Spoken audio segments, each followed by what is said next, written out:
This is a program on addressing challenges in law enforcement. And what we were supposed to be discussing today was to learn from state experts on issues involving law enforcement, including community policing, mental health, and state funding. I regret to inform you that Robyn DeSoto, that is the Secretary of the State Compensation Board, her father-in-law died last night, or died in the last day or two, I forget exactly which it was now. But anyway, she will not be here. So Ms. Cochran will be filling in the whole time. Ms. Victoria Cochran, she is the Deputy Secretary of Public Safety and Homeland Security.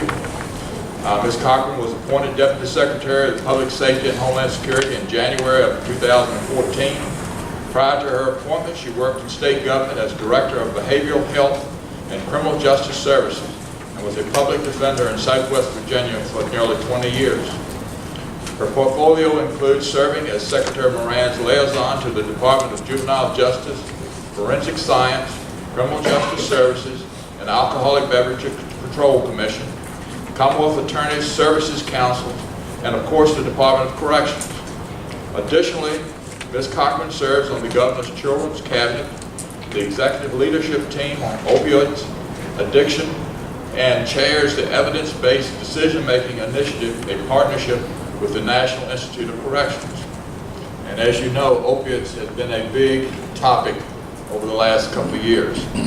Her leadership was instrumental in establishing Virginia's first crisis intervention team and the program's ensuing statewide expansion. She serves on Governor McCullough's prescription drug and heroin abuse task force and led the establishment of Virginia's new Center for Behavioral Science and Justice, Behavioral Health and Justice. Ms. Cochran is a licensed attorney who spent 17 years as a public defender in Southwest Virginia. Additionally, she was an adjunct faculty member at Radford University Department of Criminal Justice Services. Ms. Cochran received her Bachelor of Arts degree from Oberlin College and her law degree from Marshall Wythe School of Law at the College of William & Mary. She is a 2007 graduate of the Sorensen Institute Political Leaders Program at the University of Virginia. I will turn it over to her now, and she has agreed that she will take questions as she goes along. Ms. Cochran.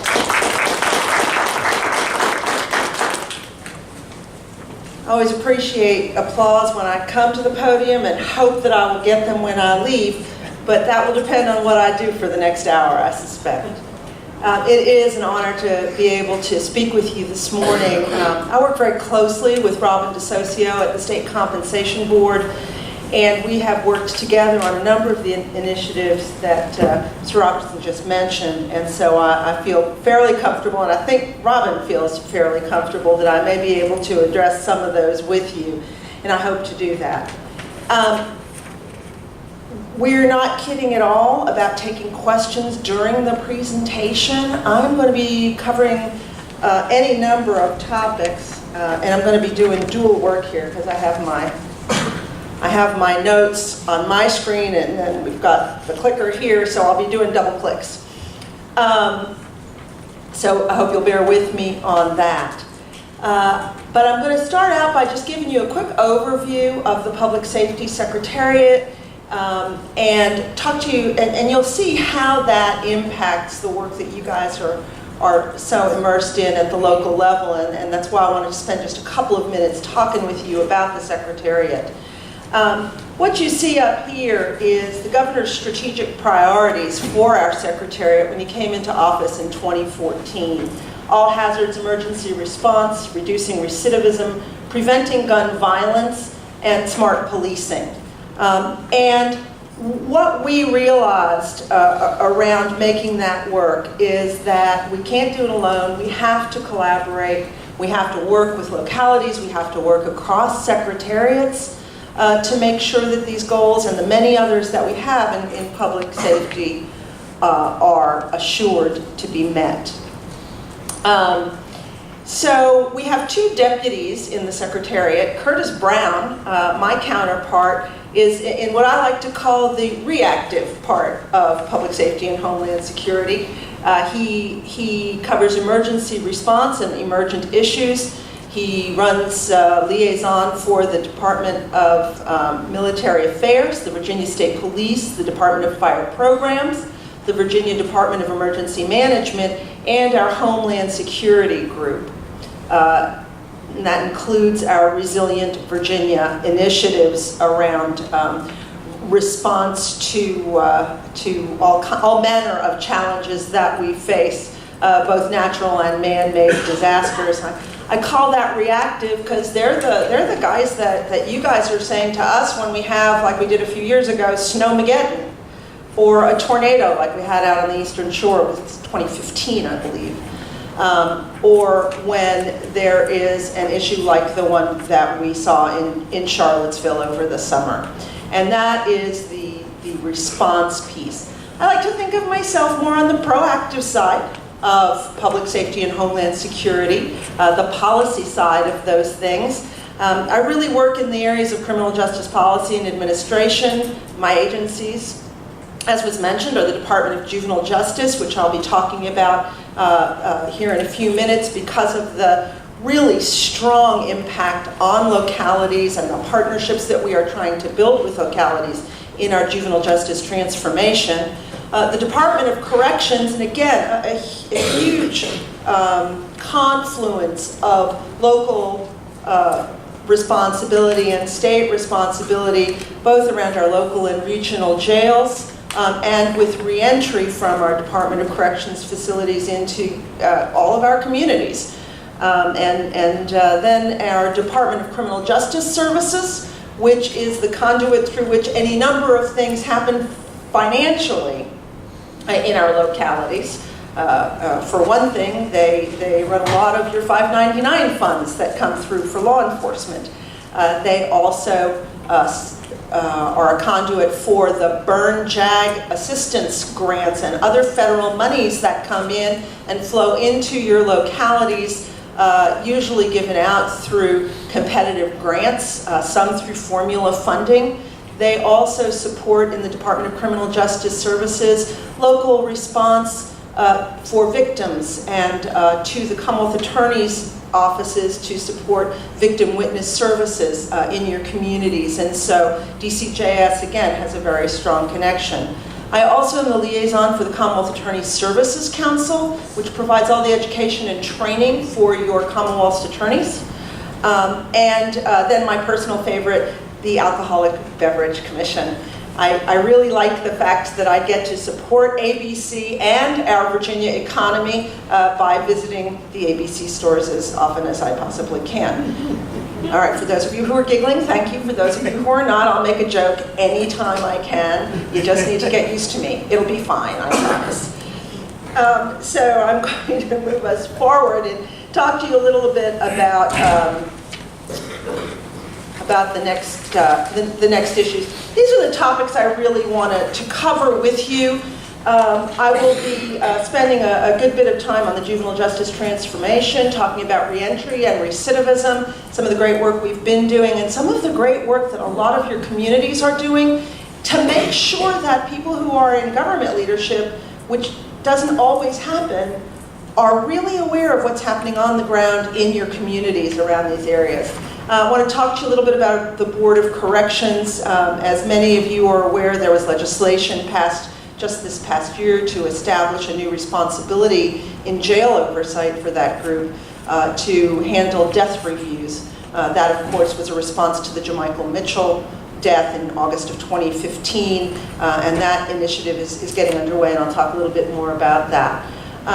Robyn, Socio, and I have worked together closely, actually for many years with me in different capacities on mental health in jails and addressing those issues. How do we keep people with mental illness who are not public safety risks out of jail where they cost more, and provide services to them and make sure that our jails are filled with the people that need to be there, the people that are a public safety risk, the people that are challenging to our communities. And then a complete lead into community policing, some of the work that we've done on that, some encouragement that I'm going to give you all to ask you to really look at embracing this notion and supporting your sheriff's offices and police departments in engaging in best practices around community policing initiatives. And then I hope that you will bear with me and stick this out to the end, because probably the most pressing problem in the Commonwealth today, and if it's not in your community yet and you're not seeing it yet, believe me, you will, and that's the opioid epidemic. We anticipate that by the end of this calendar year, 1,600 people in Virginia will be dead from a drug overdose. Almost 1,200 of those deaths are going to be related to opioids. It is a scourge that is almost more than gun deaths and car accidents combined. It is almost that much. And certainly more than either one of them by themselves. And look at the attention that we pay to those things, and look at the assets that we put into addressing gun violence or addressing our transportation problems that cause accidents, or DUI laws that result in death. And I think you will see that there is more that can be done in terms of putting this issue to the forefront. So that's my agenda. Now, the other thing that I'm going to sneak in here before I move on to my next slide is to talk to you about the fundamental basis in which our Secretariat has focused and moved itself forward, which is evidence-based decision-making. How many of you have heard that phrase, evidence-based decision-making? So when we first started talking about evidence-based decision-making in the criminal justice system, a lot of Commonwealth's attorneys and judges got upset with us because they said, we always make our judgments based on the evidence. But that's not what we mean by evidence. When we say evidence-based decision-making, what we're talking about is research, standardized instruments that can help us make decisions, not take the place of our decisions, but help us make better decisions. And that can provide fairness in our criminal justice system and help us to utilize our resources in a more effective way. Part of how we do that is we look at, as I was saying with the mental health population, how do we distinguish who really should be incarcerated and who shouldn't? What's the right dosage of criminal justice exposure? How many times should someone meet with their probation officer? How much should they be involved if they're a low-level offender, maybe on a marijuana possession charge? How much should they be sucked into the criminal justice system rather than being pushed away from it in a positive way that both ends the criminal justice connection but also keeps our communities safe. And you know, when I say public safety, believe me, the emphasis is on safety. And we don't want to take any action that is going to damage our communities, put people at risk, but we have to use sort of smart criminal justice approaches to make that happen. There are so the evidence-based decision-making program, which is not in your handout and is why I'm going to just spend a couple of minutes talking about it, was developed by the National Institute of Corrections. And in Charlottesville, Virginia, is anybody from Charlottesville here? Okay. Let me ask you this, is there anybody here in this room from Norfolk, you wouldn't be. Norfolk, Petersburg, you wouldn't. Chesterfield County. Augusta area, excellent. Okay, good. The Greater Richmond area. Yay. Okay, you don't count. So there are 6 communities that we gathered together to be our guinea pigs in developing evidence-based practices in the criminal justice system. Everything from equipping law enforcement officers with some standardized instruments to determine what their best choice is when they take someone in front of the magistrate or decide whether to arrest them, to magistrates' instruments based on risk assessments that look at past history, social factors, all kinds of issues that are on these well-developed and well-tested instruments that give a magistrate, or later on a judge, or a prosecutor, or law enforcement officer, a better idea of what the statistical chance is that there's going to be a problem. And what we have found across the country, where people are using these kind of statistically driven, evidence-based instruments to help them make decisions, is that the decisions are better. They are saving communities money, and they're giving communities the opportunity to reinvest money that might be spent on a jail bed in services that prevent crime.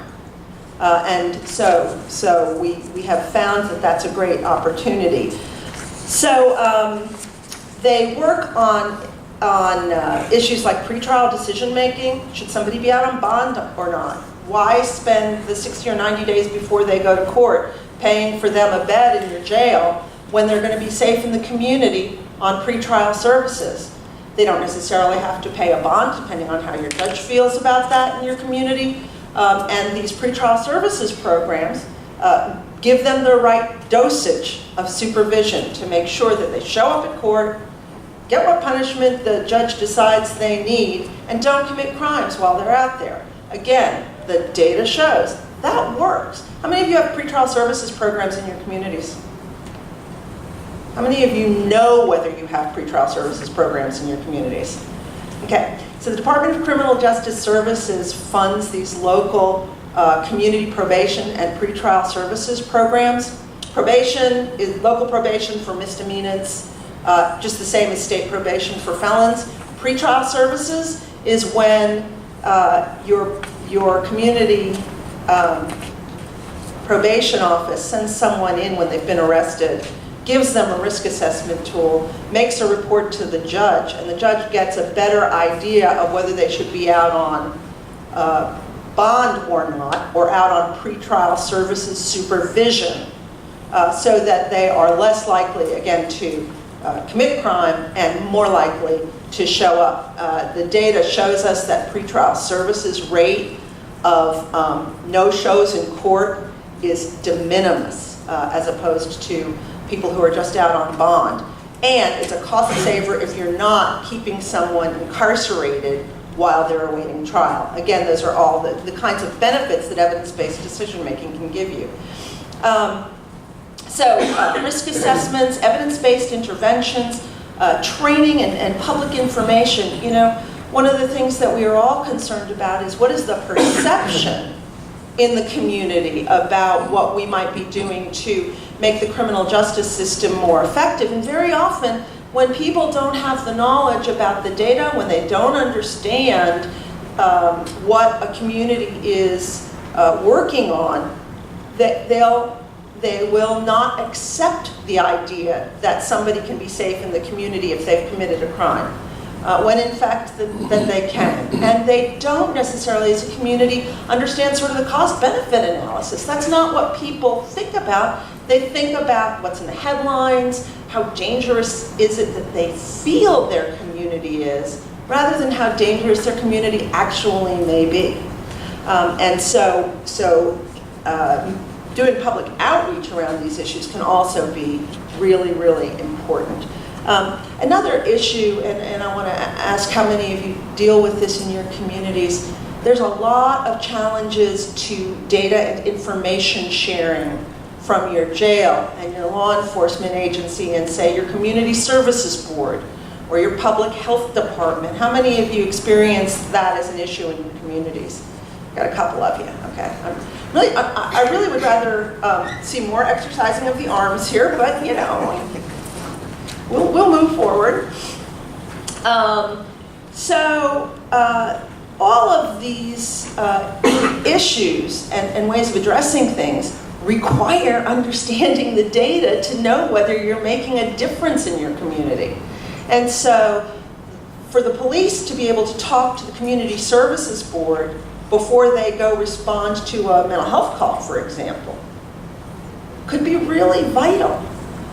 And forging the kind of relationships between law enforcement, mental health and community providers, and citizens is a critical point. And then demonstrating how those interactions through the collection of data in response, proving the effectiveness is really necessary. And again, these data sets have to talk to each other. It is a thing that we are working on at the state level. It is an issue that this evidence-based decision-making project is working on at the local level. The City of Charlottesville and Albemarle County have been highly engaged in this and are showing reductions in the numbers of people who are being incarcerated, increases in the number of people who are going to services, increases in the number of people who are being released from jail pre-trial to PreTrial Services, and reductions in criminal justice outcomes that are really good for those communities. And so we're hoping that the other 6 communities that are working on this will also see those benefits. Okay, so now I'm going to talk about one of my favorite topics, which is juvenile justice transformation. I'm going to ask you to exercise your arms again. How many of you have heard of Virginia's Juvenile Justice Transformation Project? Okay, so we need to do a better job of marketing. I'm going to tell you one of the greatest things you will see in your communities around juvenile justice issues. First of all, the background. 10 to 15 years ago, there were about 2,000 juveniles locked up in adult prison-like facilities in Virginia. When we came into office in 2014, there were still about 600 kids locked up in 3 remaining facilities: Bon Air, Beaumont, and our diagnostic center. These facilities were all essentially in Central Virginia. So if you had family in Southwest Virginia, who's from Southwest Virginia here? Yay, thank you, my home. Who's from Eastern Shore area? Okay, good. South side? Yeah, okay. So family members of kids locked up in those areas had no public transportation to go and visit their locked up children, had very often had very little transportation of any kind to be able to go see their kids in lockup. And what we know statistically is that if you don't have family engagement around juveniles who are in trouble, their chance of succeeding when they get back out, and by the way, 90% of everybody, adults and juveniles, who get locked up are coming back to our communities. And we want them to come back to our communities safe, healthy, productive, and good citizens. That's the point of all of that. So we didn't have that. We had a sort of a one-size-fits-all approach. Lock them up, make sure they get school. If they're bad, put them in solitary, just as though they were adults. And what the evidence tells us is that kids are not like adults, especially around their maturing and development. Biologically, physiologically, they are not adults. They don't think like adults. They don't respond to the same kind of measures that adults respond to. And we were just trying to treat them like little adults in our facilities, and it wasn't working. How do I know it wasn't working? We had an 80% recidivism rate. 80%, 8 out of every 10 kids that was locked up in a juvenile justice facility was coming back within 3 years. Also, and here was the shocker to me, it costs, the average kid was staying about 18 months in our juvenile justice facilities. It's costing us about $220,000 per kid for their 18-month stay. Millions and millions of dollars to get 80% recidivism. We knew we had to do something different. So we were not having success, we were costing a lot of money, we were too far away from families, and we were treating kids like adults. This seemed like a perfect opportunity to transform juvenile justice. And so the governor had the great idea of appointing a gentleman whose name I hope you will continue to hear as the years go by, named Andy Block, who became our director of juvenile justice. He'd been a juvenile justice advocate and a professor at the University of Virginia Law School. And he had a vision, and he spent the last 3.5 years making that vision happen, and I'm going to talk to you a little bit about how he did that. His vision was these 4 steps: reduce, reform, replace, and reinvest. By the way, I have to explain this picture to you. How many of you have ever been in the Patrick Henry building in Richmond? So if you go back, or if you've been there in the last 2 years, you've seen this quilt hanging in the main lobby. This quilt, and this picture doesn't do it justice, was made by youth in the quilting program that was developed in the Department of Juvenile Justice, first at our Beaumont facility, and as you'll see in a minute, it's now in our Bon Air facility. But this was a program taught by a master quilter that brought these boys, and it was all boys, together to create these incredibly artistic quilts. And you may think, why are boys in a juvenile justice facility quilting? What on earth does that benefit them?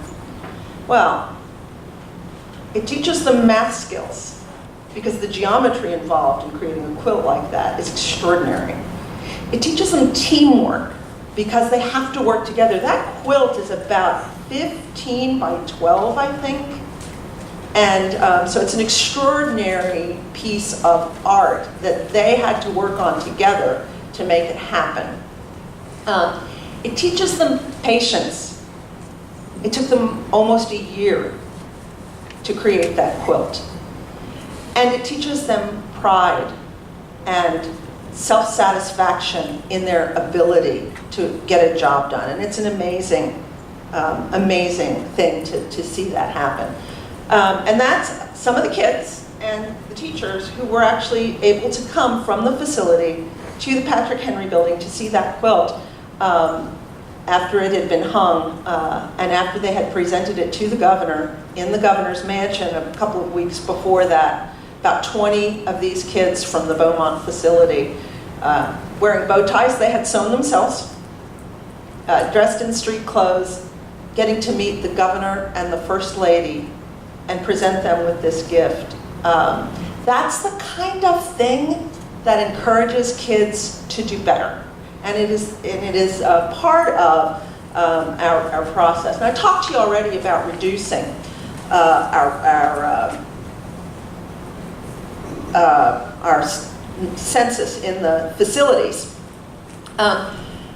What we did was we needed to bring down our census and be able to keep only the kids that were really the most challenging, really the most likely to create a problem in the community, be a public safety risk. And so through a number of initiatives, we were able to reduce our population to where today we have approximately 220 youth who are in our facilities. In our facility, we've got about 60 or 80 kids in our local juvenile detention centers in a program that we call our community placement program, where detention centers, which many of you know, about half of your beds or more in your local juvenile detention centers, which you guys run, the state doesn't run those, are empty, about half of those beds.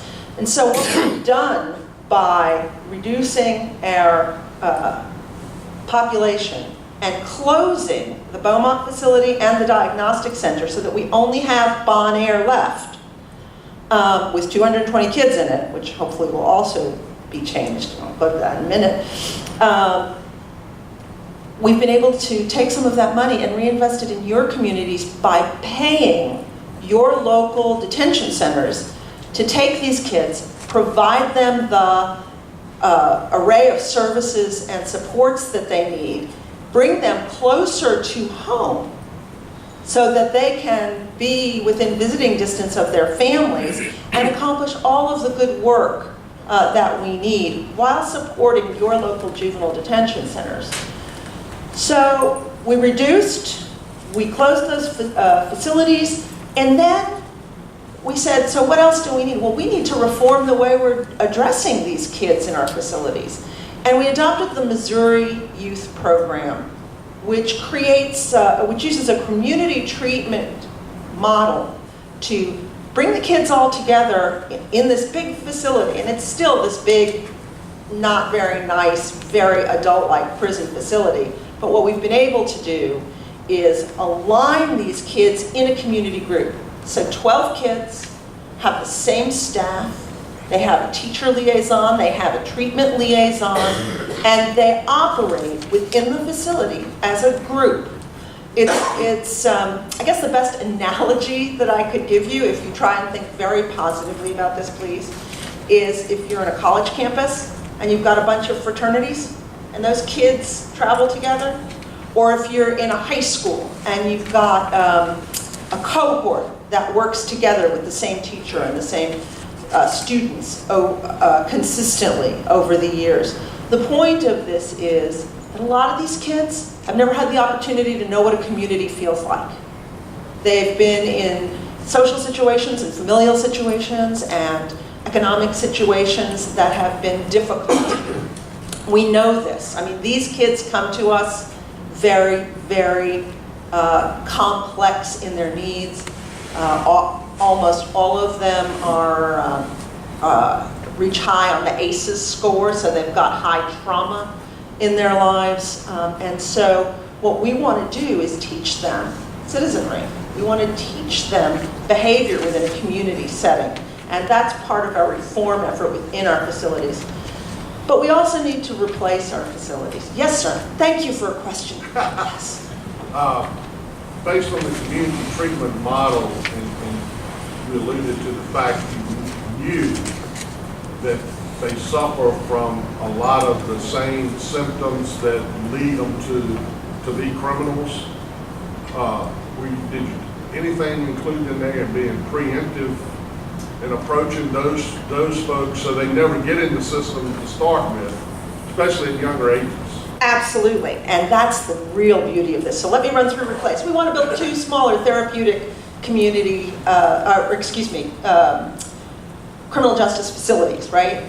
We want to build one out in the eastern part of the state. We're working with Chesapeake right now to try and make that happen. And then we want to build one in central Virginia. If we do that, and we get those down to about 150 or 60 kids who need that, who need to be incarcerated, but also need to have their complex needs addressed, those kids, nobody will be more than 2 hours from their family. And 75% of them, 75% of them will be within 2 hours of the family. And the majority of those will be within 60 minutes of where their families live, because most of our kids come from the Tidewater area and the central or northern Virginia areas. I think the last time I checked in our facilities, we had 1 kid from Southwest Virginia. 1. So to answer your question very directly, what we're going to do to prevent that and to help continue to reduce our population and get down to that number of about 150 is a huge reinvestment. So in 2015, when we presented this to the General Assembly, they gave us authority to keep the money we saved by closing our facilities, millions of dollars, and said we could reinvest it in community services.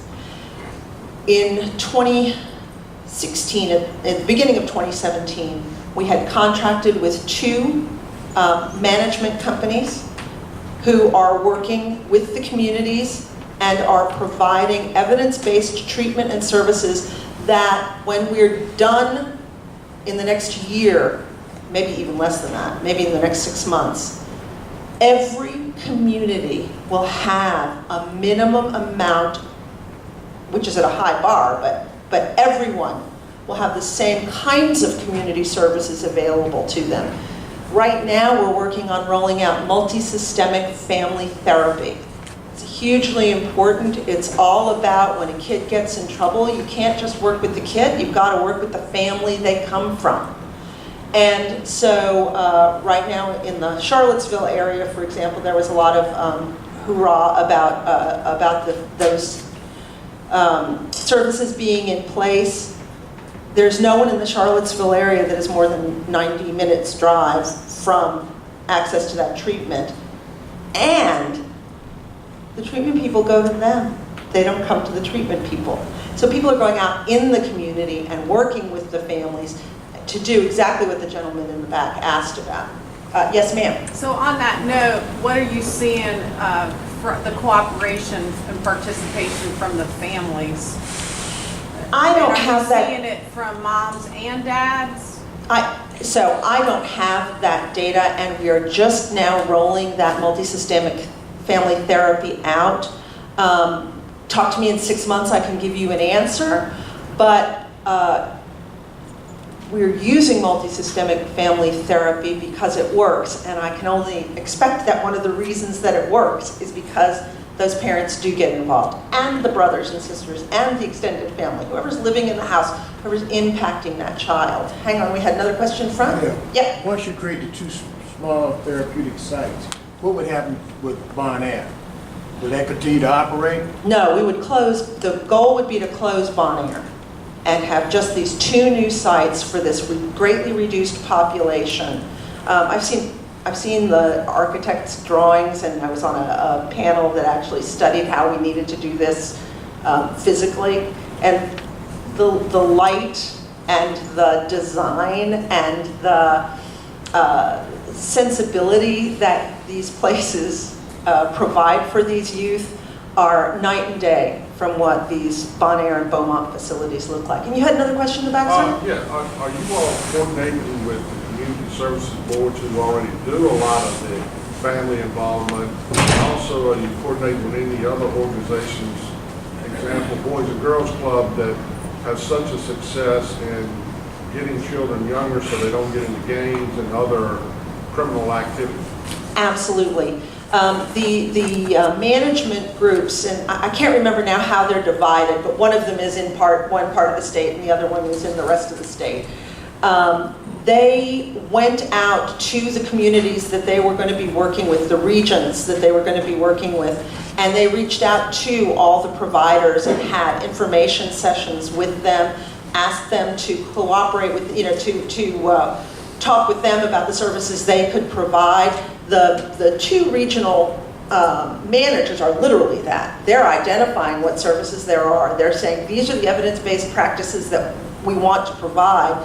If they don't have it in the community already, they're bringing it on board through contracts. So that's how that's working. So as you can see, this is quite a transformation. What's amazing to me is there's been no general fund dollars, new general fund dollars that's had to be used from this. The money that we have been authorized to build the 2 new facilities is through bonds. It went through the Capital Projects Fund, and we have not had to raise the budget for the Department of Juvenile Justice because we have this now reinvestment authority. So when we closed our diagnostic center, when we closed closed Beaumont, we were able to take those millions of dollars and put them into these services. If anybody has questions about whether your community is involved, please see me afterward and I will get you in touch with Andy Block, and he will be glad to talk with any of you about what's going on in your particular communities. I don't have those details. Okay? All right, great. Well, let me just move ahead. Okay, reentry and recidivism, another place where I am very proud of the work that we've been doing. So let me see, last year we analyzed the 2012 through 2015 data. We had the lowest recidivism rate in the country at 23.4%. And if I can make this happen, yes.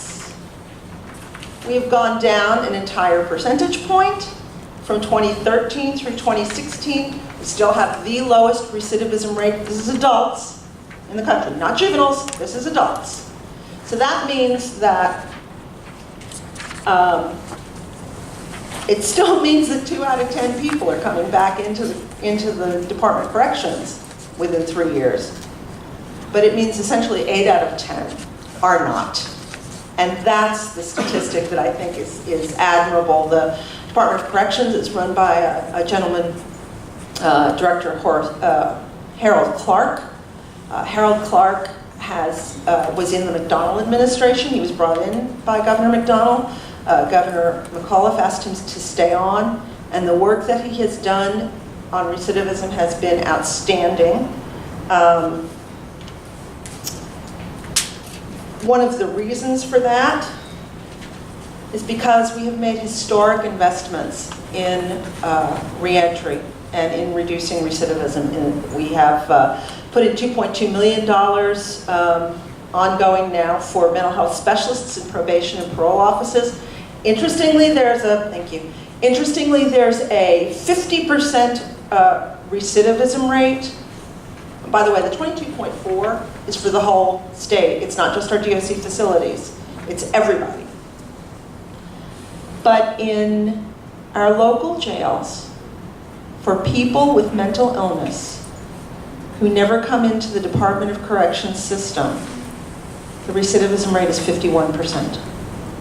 Now that should tell you as localities that we need to do something to address the mental health issues. I will stand here as my governor has stood for almost 4 years now, and I will say to all of you, Medicaid expansion can have a tremendous impact on the ability of communities to provide treatment in the community and prevent people with mental illness from becoming incarcerated and getting into the criminal justice system.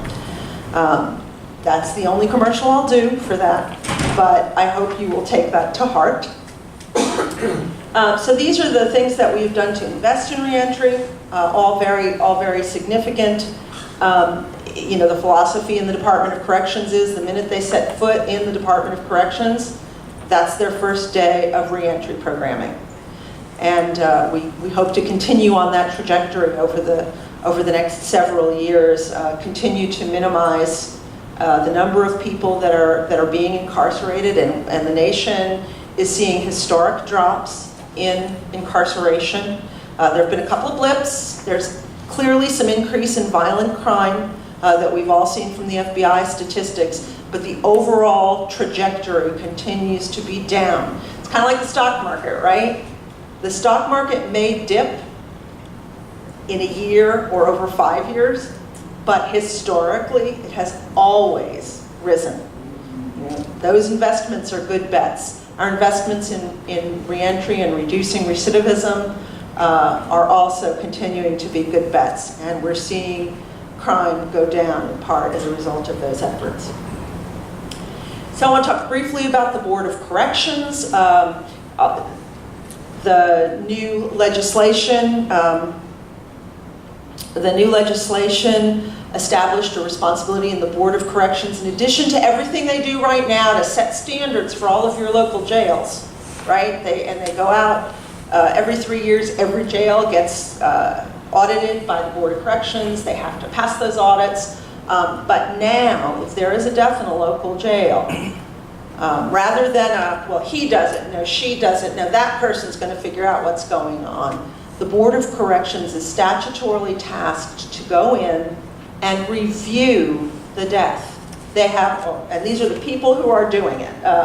Charlie Jett, a former sheriff, Phyllis Randall, who is a member of your group right here. She's the chair, Olivia Garland, who has she was the first woman warden of a male prison in Virginia. Heather Masters, who is a physician at VCU. John Anderson, who was with the Department of, was probation officer and worked with state and local facilities. Kevin Sykes, who's an expert in financial management. Bobby Vassar, who's a citizen member, and then 2 law enforcement folks, Billy Dean, who's with the Virginia Beach Police Department, and Sheriff Vernie Francis have come onto the board. So they're developing policies and procedures for death reviews. They are to review the death of any incarcerated inmate that they determine, based on their policies and procedures, needs to be reviewed. Look, people die of old age when they're in jail. People die of known risk factors, health risk factors when they're in jail. All those things can happen. But the purpose of this, though, is not prosecution. It's not finding criminal behavior. It's about rooting out what are the policies and procedures that were in place and were missed, or that need to be in place in order to keep people safe in our local and regional jails. That's the goal of this exercise. They'll then prepare reports, and they can issue orders for correctional action to be taken in your local and regional jails. They have that authority. They also have the authority, and have always had, to subpoena documents, records, and people to find out and get to the bottom of the causes of any problems in these local and regional jails. Mental health in jails, which is what Robyn de Socio would have been talking about. Excuse me. Here we go. Mental health in jails. We've been working in this administration for the past 4 years to really boost the ability to address mental illness in jails. The Department of Criminal Justice Services got $3.5 million for 6 mental health pilot projects in Hampton Roads Regional Jail, Middle River Regional Jail, Prince William Jail, Western Virginia Regional Jail, City of Richmond, and Chesterfield County. If any of you are from those areas, those pilot projects seem to be doing very well. And we're very pleased with the outcomes, and hopefully the legislature will see those good outcomes and expand that so that your jails can get these kind of programs available to them. The goal of those programs is to identify the gaps for people moving in and out of the jails so that there's not a missed handoff when somebody leaves the jail at 3 o'clock in the morning, or maybe they stop letting people out at 3 o'clock in the morning and release them at 9 o'clock in the morning and take them to an appointment at the Community Services Board. It's those kind of gaps. Or to make sure that they've got medication when they leave. Make sure that they've got access to a pharmacy that will continue them on their medication when they leave. All of these kinds of gaps that are being identified and worked on. We also asked for, but did not receive, $4.2 million for jail mental health screening and staffing. The point there was this. Just because somebody gets arrested and goes to jail doesn't mean it's clear and obvious that they might have a mental illness. Sometimes that doesn't become clear and obvious until they've been sitting in jail for a week or two.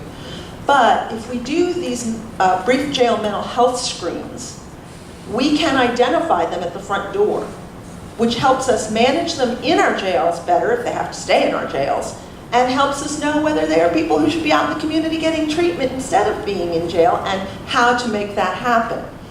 What universal mental health screening in jails does is provides us with that knowledge. What this $4.2 million would have done is provide jails with the staffing that's needed to make the kind of clinical assessments that allow mental health professionals to provide the services that are targeted to the needs of any particular person.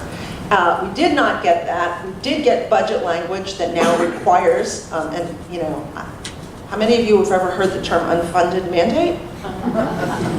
So what the budget language did is it said, well, local jails, you're going to do a screening anyway. We're not necessarily providing you any resources for that, but you have to do this now. And so it is now incumbent upon every one of your local jails to screen every individual using one of these 2 screening tools that has been identified by the Department of Behavioral Health to screen those folks. What they can't do is, well, now what? I know this person has mental illness. Where's the money to help support what they need, or the services that they need? And that's where we're hoping to come back. Because the other piece of budget language was that the State Compensation Board has had to do a review of staffing for both mental health and medical needs in the jails. I have not seen that review yet. I don't know what the results of that are. I suspect it's already been published, and Robyn could have told us that.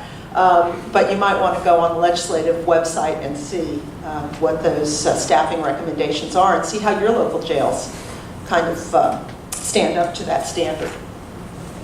So I'm going to tell you really quickly, last summer and fall, we did 4 listenings. My secretary did 4 listening sessions across the state to kind of find out what communities need to help establish community policing. We awarded 36 grants to local police departments. The Rappahannock Regional Training Academy got $110,000. Roanoke area got $46,000. These grants were used to do any number of things. I think one group expanded their police athletic league program to reach out to youth.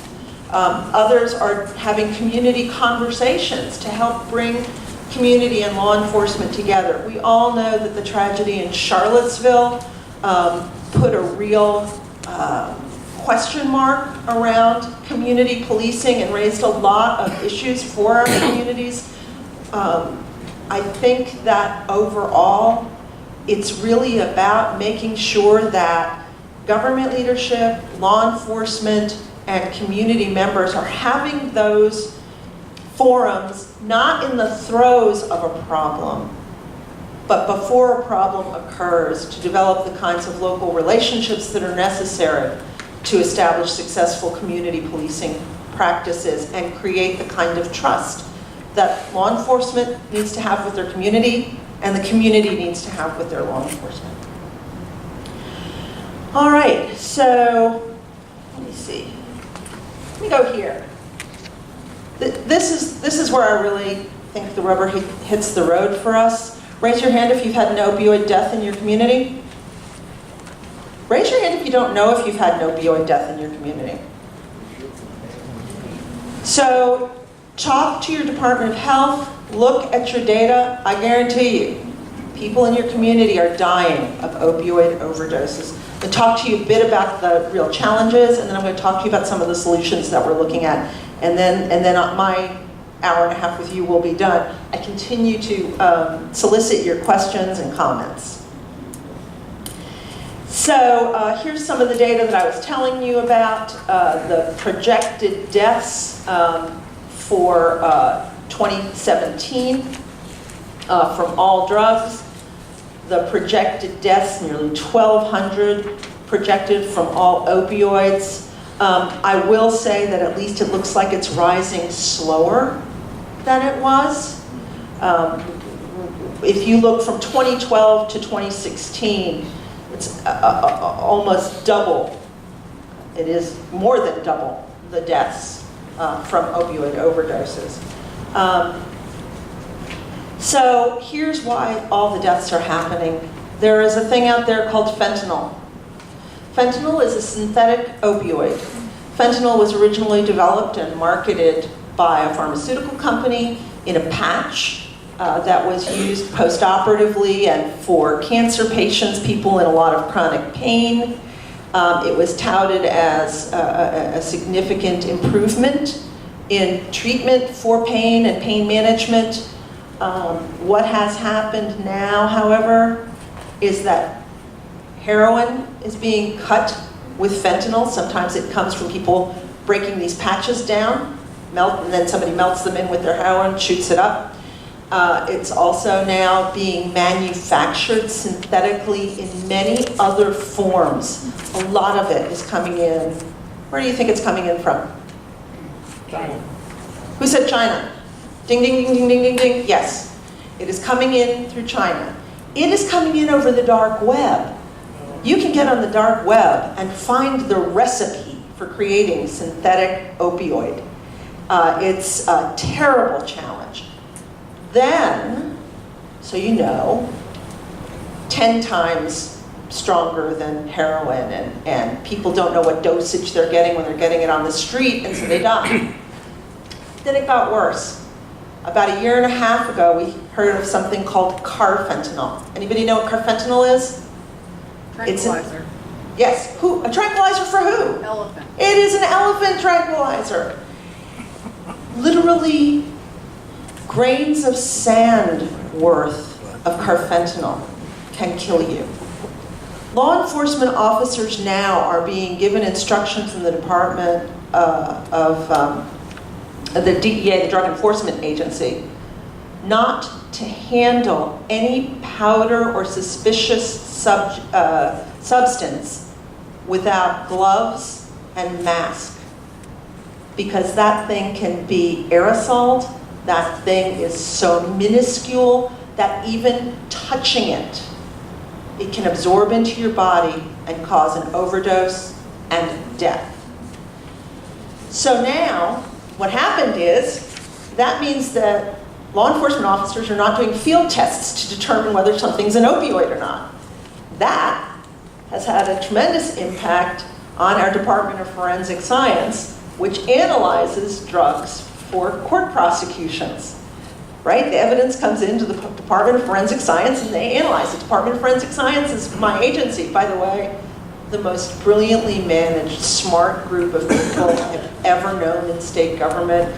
The misunderstood and probably not even known Department of Forensic Science is an incredible asset to the Commonwealth of Virginia, to our law enforcement community, and to our prosecutors. It's an amazing scientific organization. But look what's happening. So that map is the 7 Virginia State Police regions, and I'm just going to check my watch really quick. We have till 1:15? Yeah? Okay, good. So you'll see the colors there. And you'll see from 2012, when we virtually had no fentanyl, or fentanyl-like substances, to 2016, incredible rise. And if you look at the region that you're from, the red region, the red-orange region, the yellow region, the light green, whatever, you identify your region and follow that and see the rise in your area. It's incredible. Yes, sir. Are we doing anything to reduce the numbers? Are we adding staff? Are we doing anything because the person that's in jail for speedy trial has to have their dates within 5 months, and we actually have had some experiences where we had to take and try the case without the results. Oh, so I love the Department of Forensic Science. They need about 6 more examiners, about 4 to 5 new pieces of very expensive equipment, and until they get that backlog is going to continue. As we have tried to address it, the complexity of the nature of substances they've been asked to analyze and the danger to them of analyzing those substances has increased exponentially. So an opioid that wasn't likely to kill them could be analyzed fairly quickly. These new substances change on a dime. You can change one component piece of a synthetic and it's a different substance. It's still a killer, but you have to analyze it differently. You have to take much greater care in how you handle it. And so until we can see some increases in that and support for that agency, we will keep trying. Right now, we're pedaling as fast as we can, but I'll give you some data on that. I do want to show you one other slide before I talk about that backlog, which thank you for anticipating my slides. So fentanyl seizures, 5% of what we're getting in is fentanyl. Fentanyl deaths, 43.6. You do the math. It's a bad, bad situation. And it's not just in Virginia. It is all over the country. So what we look at mostly in the Department of Forensic Science is turnaround times, right? This is what's costing your communities money. And endangering public safety, as the gentleman in the back said. You know, if you have to let somebody go, or you have to wait and direct indict them before you can incarcerate them because you've got to wait 6 months to get your analysis back, and we're not waiting 6 months, we're waiting about 116 days, which is long enough, almost 4 months, then you've got a problem for public safety in your community. And so we are really trying to address that. So controlled substances is who does all of that drug analysis. Toxicology is a really important issue as well, because when people are dying, we want to know pretty quickly, for any number of reasons, what they're dying from. Is it carfentanil? Is it fentanyl? Is it some other drug that we need to become aware of that is killing people? It's a public health issue.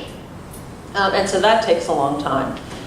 Just to give you some other ideas of some of the backlogs really quickly, digital and multimedia evidence takes forever. It's complicated, we have a lot of people doing it, and more crimes involve looking at cell phones, looking at computers, doing that kind of analysis. Luckily, the Virginia State Police has capacity to do some of that work, and the Attorney General's office has some capacity to do that work. So we are trying to address that. Forensic biology, DNA, rape cases, unsolved murders. We had 10,000, we're up to 11,000, almost 12,000 hits in our DNA database on criminal activity in Virginia and across the country. It's an amazing asset for our law enforcement community to have that. But again, it takes time to get that stuff uploaded. It takes time to analyze it. You have to pull things out. If somebody is found not guilty of a crime, you have to pull their data out. It all takes time and effort. Firearms, latent prints, trace evidence, we can do those all more quickly, and we try and get those turned around in a good amount of time. But if you look at the number of cases received, the cases completed, and the average caseload, the numbers continue to increase, and the personnel who are available to do that does not. So again, here you see this in another way. You see our backlog and our submissions data. And since 2015, we've seen a 36% increase. So, yeah, we don't need to talk about that. Controlled substances. Okay. So here are the safety measures that we've had to implement in the Department of Forensic Science. One of the reasons this is all slowing down. We had to get respirators, which all have to be fit to the individual scientist who's handling the material. We've had to give them naloxone training and provide them with Narcan in case there's accidental overdose. We've installed new exhaust equipment, and we have 4 labs across the state. We have a Northern Virginia lab, Eastern Virginia lab, Western Virginia lab, and Central lab, and they all had to have this equipment. We have updated our evidence handling guide for law enforcement based on the Drug Enforcement Agency's recommendations, and we have had to institute new safety protocols. So where one lab person could do the work and that was fine, now we have to make sure there's 2 in there. It's like law enforcement, right? How many of you wish you could double ride your law enforcement officers when they're out patrolling? Yeah. There's safety in numbers, absolutely. And then we've got these incredible complex safety precautions that have to be taken, and that they're cumbersome and they slow us down, but they keep everyone safe, and that's what's most important. And we don't want law enforcement testing those things in the field and succumbing to the dangers of these substances. So we have taken a bunch of very positive steps in this administration to address these issues. I am really humbled to have been a part of this from the beginning and to be able to participate in these activities and help communities to develop the resilience that they need and get the resources that they need, that you all need, to make sure that your community is doing its best to identify the needs, reduce deaths, and provide treatment to folks. So cross-systems collaboration, absolutely important. Public safety works hand in glove with Health and Human Resources. My Department of Criminal Justice Services works directly with the Virginia Department of Health, working directly with the Department of Behavioral Health, working with our Virginia State Police to coalesce. We had a meeting. We've developed, this may be of interest specifically to you guys, we've developed a series of champions in the regions, in the 7 Virginia State Police regions, to reach out to your local opioid coalitions. How many of you have a local task force or coalition that you're aware of in your community? All right, so there are a lot more task forces addressing this issue out there in your communities than you may be aware of. I would really encourage you, when you get back to your localities, to take a look and see what's out there that you could be involved in and help from your position of authority in your community to help them move forward in this area. We have, that's being done through our executive leadership team. We meet every 2 weeks. We work with the champions. We held a day-long retreat not 2 months ago, and we continue to invite localities to come and participate in our executive leadership team meetings. We are in the midst of developing a medication-assisted treatment program for justice-involved populations. I do have a couple more minutes, so I'm going to go off on a little bit of a tangent. How many of you are familiar with medication-assisted treatment? Okay, medication-assisted treatment is one of three things. It's methadone, like a methadone clinic. It's buprenorphine, which is an agonist. It means it's like methadone and buprenorphine are like opioids. In fact, they are opioids, but they are given at reduced levels to prevent people from having the craving for drugs, keep them from overdosing. They're really important tools for people in their recovery from opioid addiction, which is a terrible, terrible disease of the brain. Once you have that addiction, fighting it requires all hands on deck. And then there's a thing called Vivitrol, which is an antagonist. It is naloxone mixed with other chemical compounds it's like antabuse for opioid addicts. Right? Antabuse is in fact, it's exactly antabuse for opioid addicts. Antabuse is a thing that a lot of people with alcoholism take to reduce their craving, and it essentially makes them sick if they try to use it. And so we are trying to create a medication-assisted treatment for people protocol for people who are in our drug courts and people who are coming out of our prisons and jails with addiction problems, to create a model program that will allow them to have those treatments. And when I say medication-assisted treatment, the emphasis is always on assisted. We're trying to develop peer support programs for folks with addiction. We're working to really identify the evidence-based practices and provide treatment providers who can provide the supports that people with opioid addiction need, so that they can eventually get off of these medication-assisted treatments for the large majority of them, and that for those who must stay on medication-assisted treatment for the rest of their lives, and there are some who will have to do that, that they are able to have that medication-assisted treatment. What is challenging about this is the huge stigma around providing an addict with the substance that they're addicted to in order to treat their addiction. It makes, at a gut level, no sense to some people, and it's understandable, but it really is an essential and valuable tool in the treatment of people with addictions. Challenges include people who divert their own medicine or sell it to create more addicts, and those are issues that have to be addressed, and we have to figure out how to do that. One of the great things about Vivitrol as an option is that it is a monthly shot. It cannot be diverted. Not everyone is able to use Vivitrol, and oh, by the way, it costs about $1,000 a shot.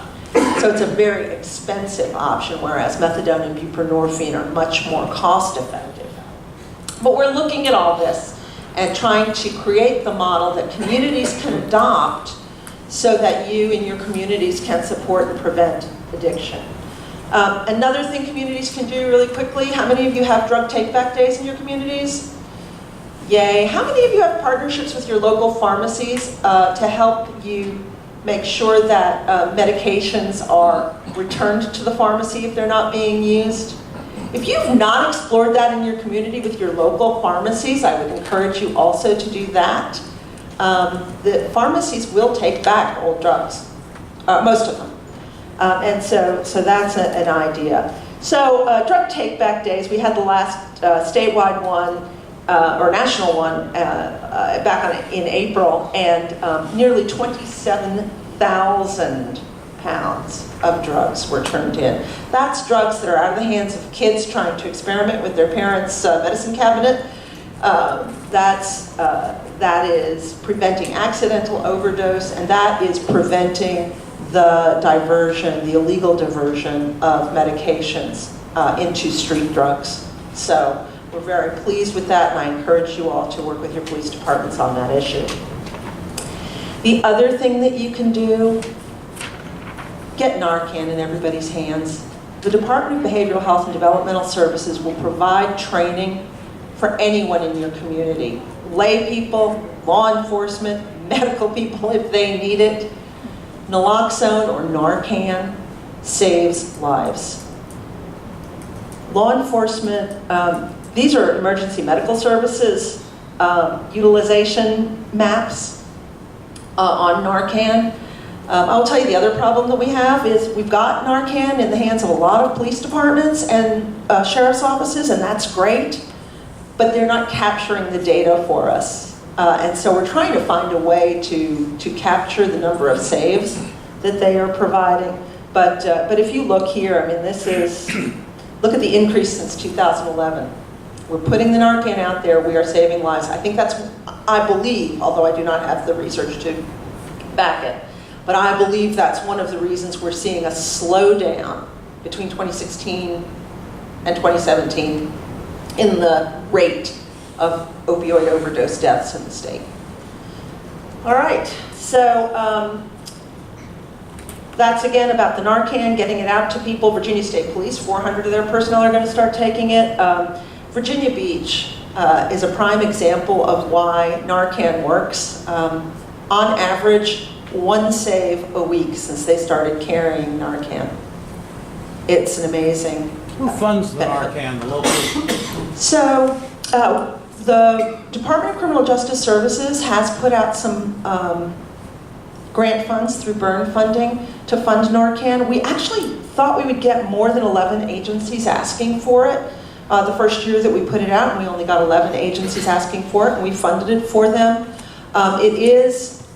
It's not overly expensive, but it is an additional cost to your local police department. If you see it as an investment in the community, I think it probably makes good financial sense. But I also believe that under the President's new emergency declaration of a national opioid epidemic, that it may become much more readily available through federal funds for local law enforcement. If you want the data, you may want to look at if the local government funds the initial purchase, you would refill the prescription with data. Mm-hmm. That's a good idea. I like that. Great idea. All right. So it's entirely possible that that was my last slide. I want to thank you all for your patience. I think we have no minutes left, so it looks like I timed it out. If anybody has any other questions, I'm happy to talk with you.